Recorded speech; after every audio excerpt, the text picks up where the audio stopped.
Ya aquí, el que es rico ante Dios, ya aquí empieza a experimentar vida eterna. No es solamente en la otra vida, como diciendo, me voy a privar ahora, me voy a aguantar y cuando me muera entonces seré feliz. No, es que es ya aquí, voy realizando de verdad mi vida y me voy llenando de vida desde aquí. Un saludo desde Jerusalén. Me encuentro frente a la muralla de Jerusalén, en un rinconcito muy hermoso, en un parque que está prácticamente enfrente de mi casa. Y desde aquí quiero compartir con ustedes el Evangelio de este domingo, que es sumamente profundo e interesante. Y vamos a ir analizándolo en esas 4 dimensiones de la Escritura. Y vamos a comenzar con ese sentido literal. Voy a ser muy breve en esto, pero inicia precisamente cuando interrumpen a Jesús en medio de un discurso. Jesús estaba dando un discurso en el que estaba hablando acerca de la valentía de profesar la fe. Y en medio de todo esto, Jesús es interrumpido por un hombre que no le va a preguntar algo o va a comentar algo sobre lo que Jesús está hablando, sino que va a cambiar de tema. Este hombre viene a pedirle a Jesús que haga de juez en una causa, en una disputa que él tiene con su hermano sobre una herencia. Dile a mi hermano que reparta conmigo la herencia. Por tanto, un tema que a lo largo de los siglos sigue siendo relevante para tantas personas cuando hay familias que se rompen, se dividen, se llenan de odios y de disputas a causa del dinero. Y entonces Jesús va a reaccionar de una manera muy particular, porque en esa época era común que la gente buscara que los rabinos dirimieran una discusión, una cuestión, porque pues eran maestros de la ley y en el fondo buscaban que con la Biblia, con las escrituras sagradas, se definiera concretamente cuál era la verdad o quién tenía la razón. Pero Jesús no entra por allí y les dice que no, que ¿quién me ha hecho juez? Le dice, hombre, le llama así, hombre, ¿quién me ha constituido juez entre ustedes para estas causas? Y cuando le dice hombre, pues también se está refiriendo a cada uno de nosotros, no le dice su nombre particular, sino que se refiere a todos, diciéndole, Señor, yo voy a resolver esta cuestión de una manera más profunda. Y entonces empieza a dar una enseñanza, y es aquí donde empieza propiamente la parte donde se concentra la enseñanza moral, ¿no? Que es la segunda dimensión que vamos a analizar. Ya vimos el contexto entonces, Jesús está en medio de esta disputa en que le meten, sin él buscarlo, y entonces va a responder a este requerimiento. Todo este evangelio va a tratar precisamente de responder a esto. Pero va a ir a las causas de fondo, ¿no? Y va a hablar sobre el tema que más importa aquí, que es precisamente el tema que va a mencionar ahora, que no seamos víctimas de la avaricia o de la codicia, ¿no? En el fondo dice, aquí el problema es la codicia o la avaricia. Y entonces va a darnos una parábola y una enseñanza en torno a esto. Y de eso se va a tratar, porque en el fondo la causa de fondo está allí. Dice Jesús, mirad, guardaros de toda clase de codicia o de avaricia, pues aunque uno ande sobrado, su vida no depende de sus bienes. Así inicia, ¿no? Entonces Jesús va a ir a la causa de los problemas económicos, de los pleitos familiares y fuera de la familia, pero los más dolorosos, los más tristes son los que se dan en las familias, donde tendría que haber amor incondicional y se vuelve en cambio el dinero una fuente de odios por idolatrar el dinero, ¿no? Se cometen injusticias dentro de las familias muchas veces, o no hay acuerdos, sea por parte de quien no divide correctamente, sea de parte de quien quiere más, ¿no? Más que otros o más de lo que le ha tocado, etcétera, y que muchas veces pues, puede ser también el nunca estar conforme, ¿no? Siempre querer más, en el fondo eso es la avaricia. Entonces Jesús nos va a prevenir de esto porque la codicia es fuente de tantos males, ¿no?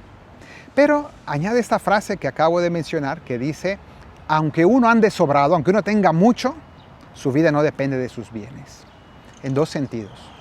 Primero nos va a mostrar en esta parábola que la cantidad de vida, la cantidad de años no depende de tus bienes. Uno puede estar acumulando para el futuro, ¿no? Siempre uno está acumulando para el futuro y puede ser que ese futuro no existe, ¿no? Te vas a morir antes, entonces nunca lo disfrutaste, nunca lo viviste, acumulaste para algo que nunca estuvo en el plan de Dios y que no va a ser, nunca va a ser realidad. Entonces, aunque andes sobrados, de eso no depende tu cantidad de vida, pero tampoco también aquí nos va a decir otra cosa, tu calidad de vida, es decir, vida en el sentido no solamente cuantitativo, sino cualitativo, significa que las cosas que traen la verdadera vida al hombre, es decir, la verdadera realización, plenitud, felicidad, no las trae el dinero. Y no solo, sino que el dinero, claro que todos necesitamos dinero, somos criaturas limitadas, materiales, necesitamos comer, vestirnos, vivienda, salud, no podemos ser ingenuos, o sea, tenemos que reconocer, necesitamos dinero, pero el dinero que puede ser algo muy bueno hasta un punto, a partir de una cierta línea que no está escrita, definida claramente, pero a partir de un cierto momento ya no cubre las necesidades, sino que empieza a ser un exceso, un sobrante, como habla Jesús, estar sobrados, dice la palabra que usó ahí. En un determinado punto comienza a ser un problema porque es un obstáculo para lo que realmente trae vida, ¿no? Pongo unos ejemplos, ¿no? Según estudios científicos que publican universidades de prestigio, ¿no? ¿Qué cosas son las que traen más felicidad al hombre, más realización, más plenitud al hombre? Pues, por ejemplo, algunas de esas cosas, algunas suelen decir las conexiones profundas interpersonales, significa amistades de verdad. A partir de un cierto punto, el dinero se convierte en un obstáculo para encontrar verdaderos amigos y verdaderas relaciones interpersonales desinteresadas, ¿no? A partir de un cierto punto, quien tiene más de cierta cantidad de dinero del que necesita comienza a tener mucha dificultad de encontrar verdadera amistad y verdadera conexión con otras personas, ¿no? Amor en su vida, ¿no? En su mismo matrimonio. Entonces es algo complejo. O por ejemplo, el tener propósito en la vida, eso es algo fundamental para poder realizarla, para poder ser feliz y pleno. El exceso de dinero se empieza a convertir en el propósito de mi vida. ¿Cómo gano más o cómo preservo mi dinero de los peligros, de las devaluaciones, de tantas cosas? Ahora vamos a hablar de eso. Al final, el dinero se vuelve un obstáculo para tener un propósito profundo de mi vida.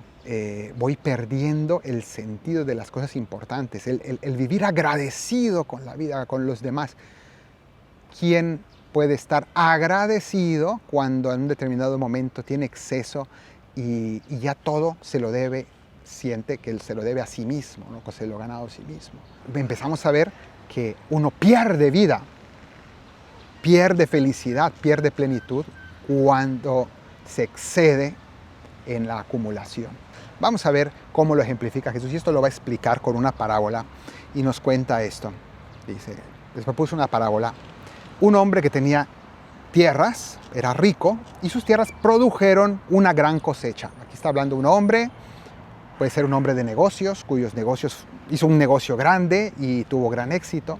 En este caso habla de un agricultor, es la economía principal de la época, y sus tierras dieron mucho fruto. Aquí estábamos hablando de trigo, sobre todo, lo va a mencionar después, pero está claro.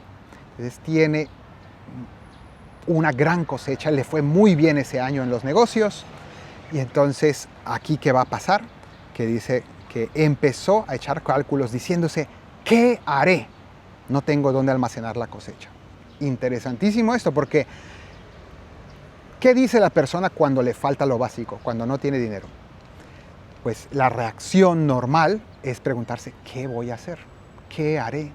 No tengo para comer, no tengo para pagar mi vivienda, no tengo para pagar la escolarización de mis hijos, no tengo para pagar un problema de salud. ¿Qué haré? Viene la angustia cuando falta el dinero. Pues lo mismo equivalente ocurre en otro extremo cuando llega el exceso de dinero. Le llega exceso de dinero y empieza a angustiarse esta persona. ¿Qué haré? ¿Y cuál es la angustia ahora? ¿Qué voy a hacer? ¿Cómo voy a guardar este dinero? ¿Cómo lo voy a preservar de la devaluación? ¿Cómo lo voy a invertir? ¿Dónde lo voy a meter? Que no me lo roben. ¿Cómo voy a hacer que no me vayan a defraudar? ¿Cómo voy a hacer para no hacer un mal negocio? Que no me lo expropie el gobierno, que no salga una nueva ley. Entonces la persona empieza a estar atenta a todos los factores que pueden poner en peligro sus bienes, y esto entonces va a empezar a monitorear todo. ¿Y qué va a pasar con el conflicto en Medio Oriente? ¿Va a subir el petróleo? el dinero lo tengo que cambiar a dólares para que no se me devalúe, pero resulta que el dólar se acaba de devaluar. Entonces, ¿qué voy a hacer con esto? Y se empiezan a presentar una cantidad enorme de problemas que uno empieza a angustiarse, ¿no? Porque precisamente los bienes traen angustia porque están en peligro. Dice él, no tengo dónde almacenar la cosecha. Está pensando en almacenar y eso es el problema aquí, que lo único que se le ocurre a él es almacenar sus bienes, acumularlos para sí mismo, y vamos a ver cómo lo expresa aquí, no pensando en otra opción. Dice, resuelve hacer lo siguiente: derribaré los graneros, los que ya tiene, construiré otros más grandes para poder acumular más, almacenaré allí todo mi trigo y mis bienes. Vean el lenguaje que está usando. Mi trigo, mis bienes. Y entonces me diré a mí mismo, alma mía, tú tienes bienes almacenados para muchos años. Descansa, come, bebe, banquetea, mime conmigo, yo. Empieza a pensar en sí mismo. Entonces, segundo fruto, además de las angustias que trae ese exceso de dinero, comienza a traerle el verse solo a sí mismo. Aquí nunca habla de su familia, nunca habla de los demás, nunca habla de los necesitados, nunca habla de nadie más que de sí mismo. Yo cómo voy a disfrutar lo que a mí me ha llegado, lo que yo tengo, porque esto es para mí. Entonces, replegarse en el egoísmo, un fruto del exceso de dinero cuando no se maneja correctamente. El dinero puede ser una bendición, claro que sí, depende de cómo lo usemos. Cuando está la codicia, cuando está la avaricia, que es lo más fácil, se vuelve una idolatría y se vuelve fuente de todos estos problemas, egoísmos, replegamientos sobre sí mismo. Y es interesante lo que dice cuando decide qué hacer con su dinero. No solamente acumular esas semillas, sino que dice, descansa, come, bebe, banquetea alegremente.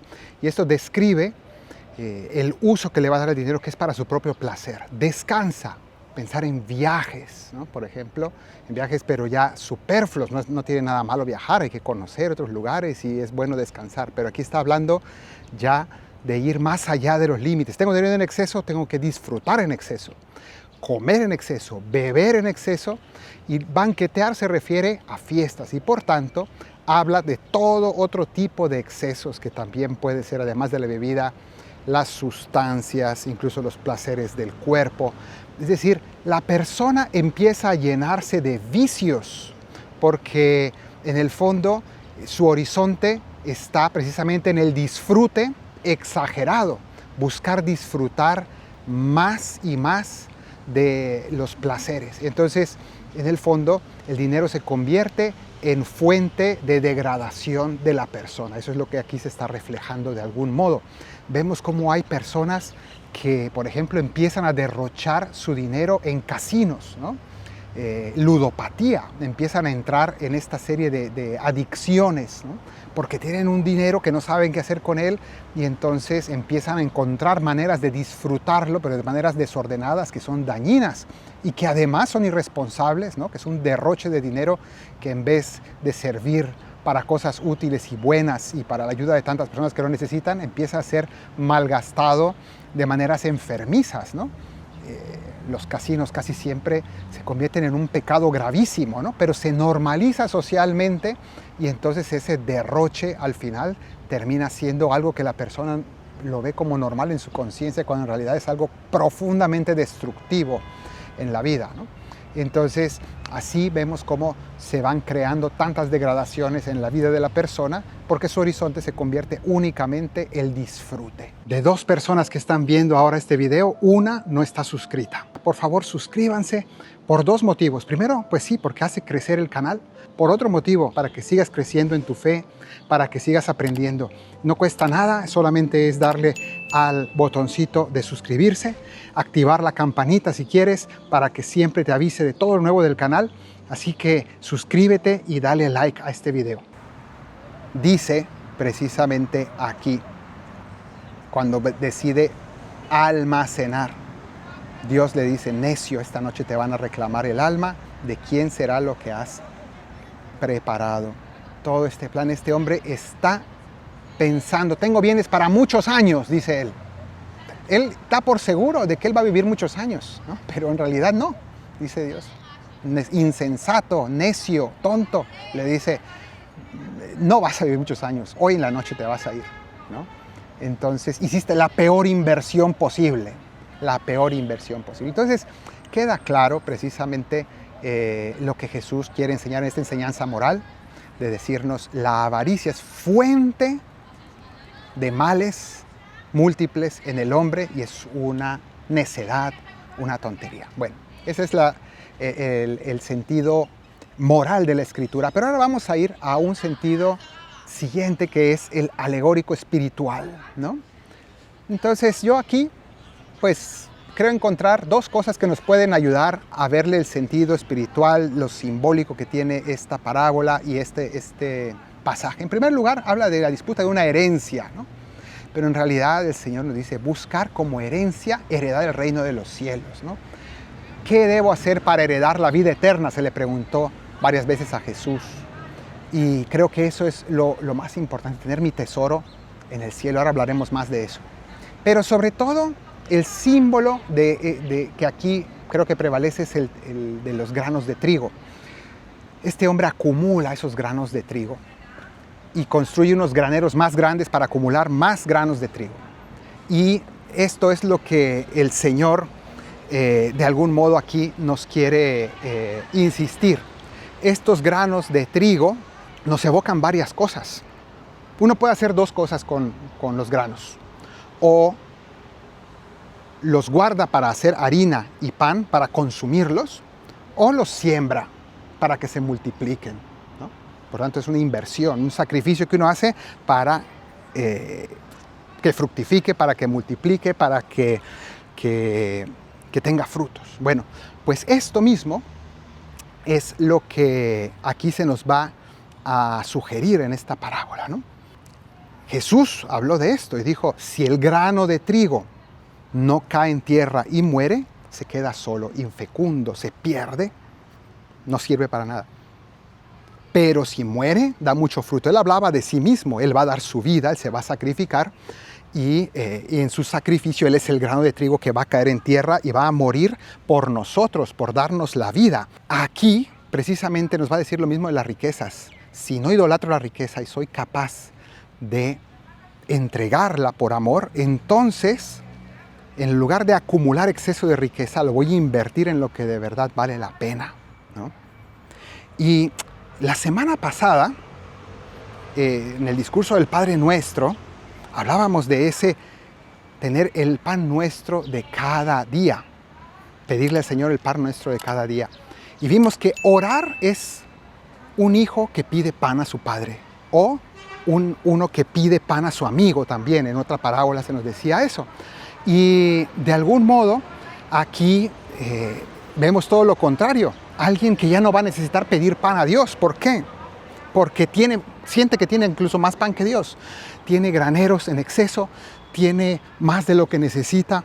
Entonces esta persona pues no siente necesidad de pedirle a Dios, ¿no?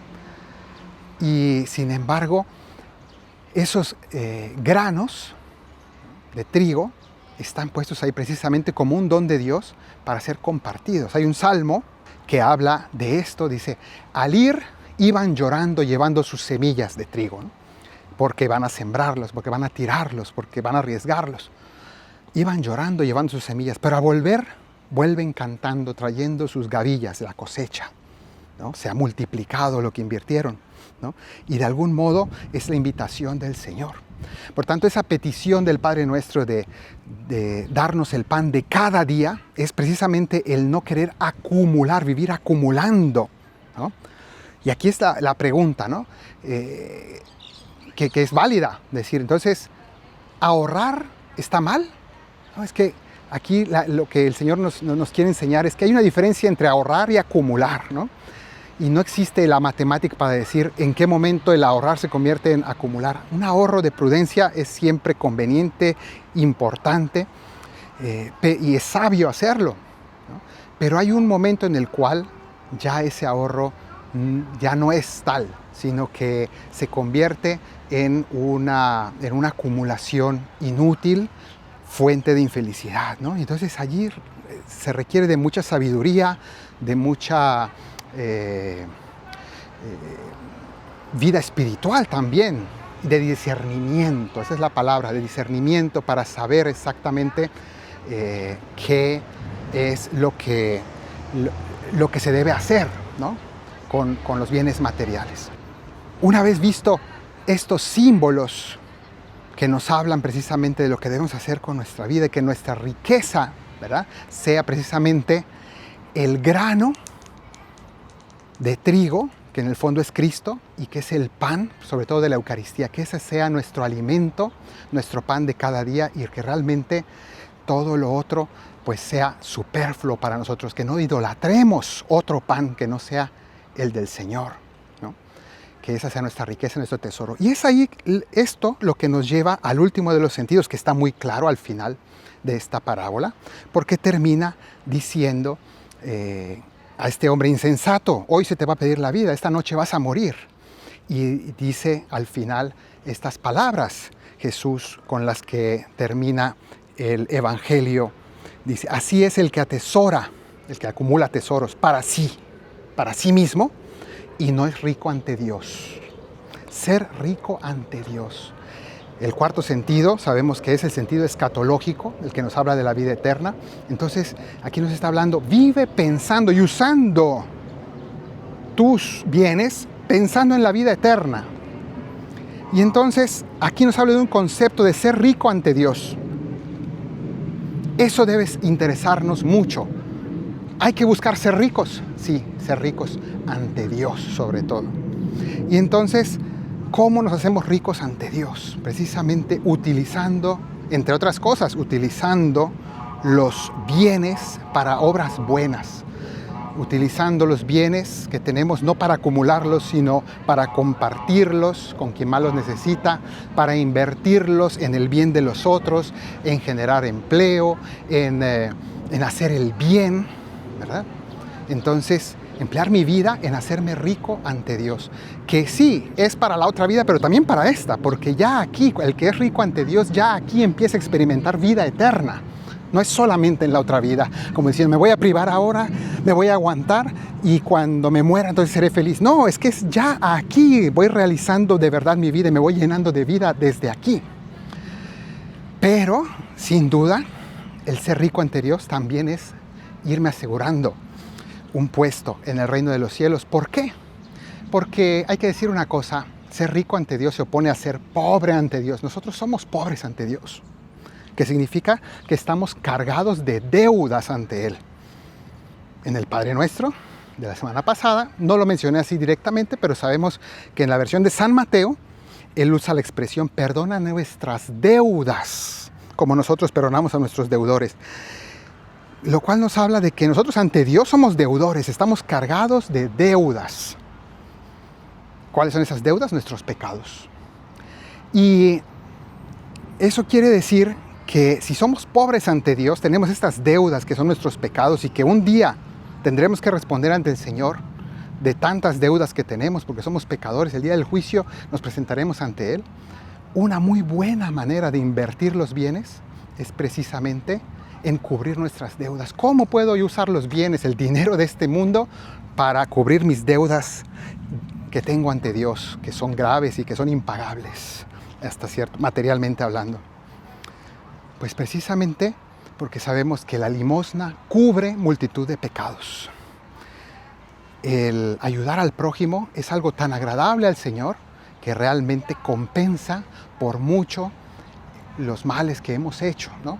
Claro que hay que arrepentirnos, hay que confesarnos, pero también hay que reparar, y gran parte de esa reparación de los males hechos ante los mandamientos del Señor es también el ayudar al prójimo, hacerme rico ante Dios. De hecho, algunos de los padres de la iglesia, no me recuerdo si es San Juan Crisóstomo, creo que sí, pone el ejemplo y dice que el banco de los cielos, el banco de Dios, tiene unos cajeros, ¿no? unas ventanillas de atención que son los más necesitados. Y él dice que lo que depositemos en manos de los necesitados, en general, no solo el que está tirado en la calle, sino de cualquier persona que se encuentra en necesidad material, todo lo que deposite en sus manos va directo a ser acumulado en nuestras cuentas eternas, ¿no? Que significa ser rico ante Dios, ser rico de méritos, de obras buenas, ¿no? Que además de llenarnos de felicidad en la vida futura, nos dan ya felicidad hoy, en esta vida, aquí en este mundo, nos llenan de plenitud. Que el Señor te bendiga desde Sión, el que hizo cielo y tierra, en el nombre del Padre y del Hijo y del Espíritu Santo. Amén.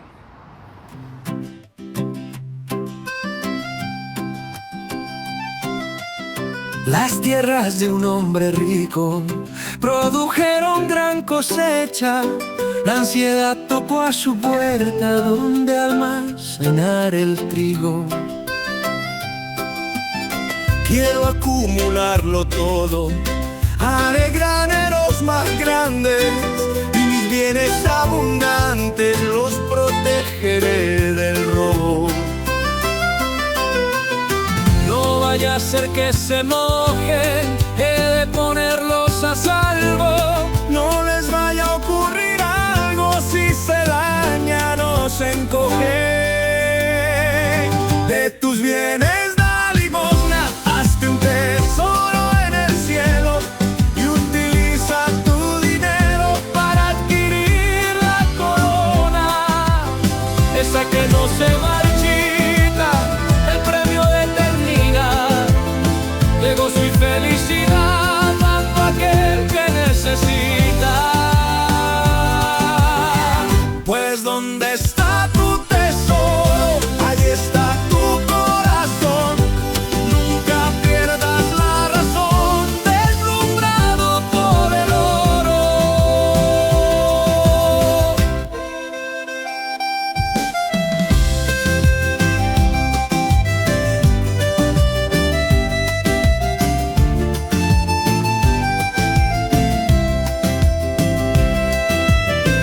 El hombre rico se dijo: ahora no me falta nada, llevaré una vida holgada de disfrute y regocijo.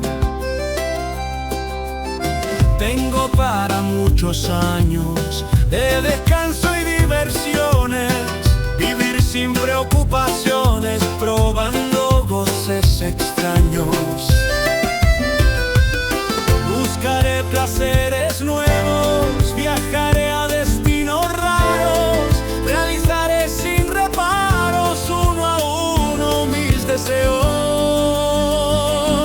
De tus bienes da limosna, hazte un tesoro en el cielo y utiliza tu dinero para adquirir la corona, esa que no se marchita, el premio de eternidad, de gozo y felicidad, dando a aquel que necesita. Pues ¿dónde está tu tesoro? Ahí está tu corazón. Nunca pierdas la razón, deslumbrado por el oro.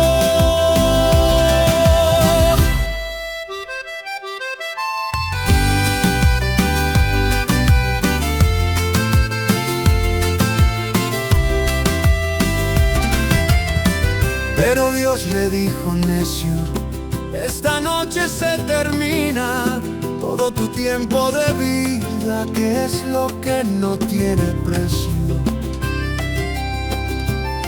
Cuidado con la codicia, que esclaviza y daña al hombre, pues aunque el dinero sobre, toda la vida se vicia.